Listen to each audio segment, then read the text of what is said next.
Joel, queria também te ouvir sobre tudo o que você está acompanhando em relação a essa situação do povo Yanomami. Como é que você vê as acusações contra o governo Bolsonaro, que são feitas não apenas pelo governo Lula, né, integrantes do governo Lula, mas como muitos ambientalistas fazem, e há muito tempo, inclusive, né?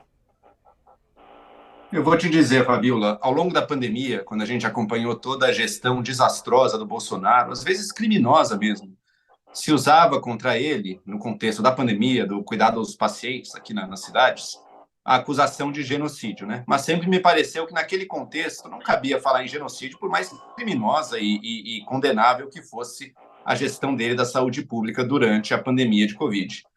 Com relação aos indígenas, por outro lado, aí parece ter evidências muito mais fortes, sim. A destruição intencional de todo um povo, de toda uma população. Só deixando claro, para um governo no Brasil fazer genocídio contra os povos indígenas, para ele promover genocídio, ele não precisa armar soldados e mandar entrar na selva e destruir aldeias indígenas e matar os indígenas. Basta não fazer nada para coibir todas as forças predatórias que, se você não botar um esquema e um aparato de proteção, vão crescer e vão invadir as terras indígenas. É o caso do garimpo. O garimpo que destrói os rios, o garimpo que polui, o garimpo que traz também doenças para diversas populações que são muito mais vulneráveis e suscetíveis a doenças trazidas aí da cidade grande, e que ao governo, ao fazer vistas grossas para isso, a quase incentivar isso, como chegou a acontecer no Ministério do Meio Ambiente em dado momento ali do governo, ele está promovendo sim o genocídio. E não é novidade. Não é novidade. Sakamoto bem lembrou, o Bolsonaro sempre falou o que era, na verdade, o discurso também da ditadura militar. Né? Os indígenas ou se integram à sociedade brasileira, à vida urbana e todo o resto, e abandonam a sua própria diferença, a sua própria identidade, ou eles se integram, ou o trator passa por cima.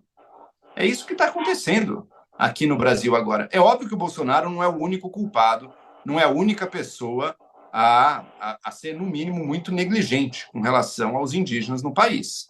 Mas ele trouxe isso a um novo patamar, e trouxe isso a um patamar que está gerando como resultado essa crise humanitária. A gente vê fotos, a gente fica assim horrorizado, chocado com o grau de carência, com o grau de doença, com o grau de subnutrição que a gente vê em tantas fotos. A gente sabe como a água está poluída por mercúrio, o mercúrio está afetando assim grande parte da população Yanomami. Isso é sério, isso é grave, e que o Bolsonaro agora chegue para tentar desinformar a população brasileira, mentindo, dizendo que isso tem a ver com a operação Braços, a operação acolhida, né, dos refugiados venezuelanos.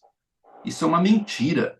E essa mentira e essa tentativa de desinformar e confundir deveria ser mais um elemento usado para condenar, sim, para provar, inclusive, o dolo da gestão Bolsonaro.